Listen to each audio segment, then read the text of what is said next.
So by now, we all have used or even tried the Photoshop Generative Fill tool.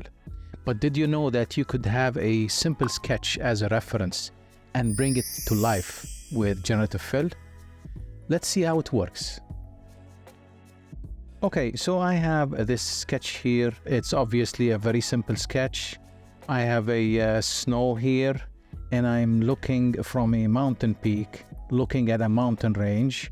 And you could see the snow on these mountains as well, on the peak of those mountains. So let's bring this to life. First of all, I would select all. Then I would press Q for the quick mask tool. And then could go to Edit, Fill. I'll fill with the foreground color, which is black.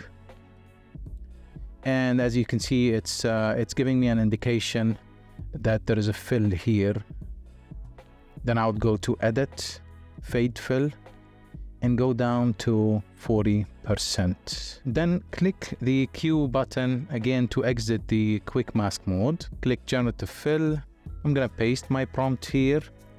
It's a beautiful view from a snowy mountain peak, looking at a mountain range and a clear blue sky in the afternoon. Let's click Generate. And there you go. It gave me, of course, different variations. Oh, I kind of like this one. They are all actually cool. Okay, that'll be the end of our video for today. I hope you enjoyed it and found it useful. Please don't forget to like and subscribe. Until next time, see you later.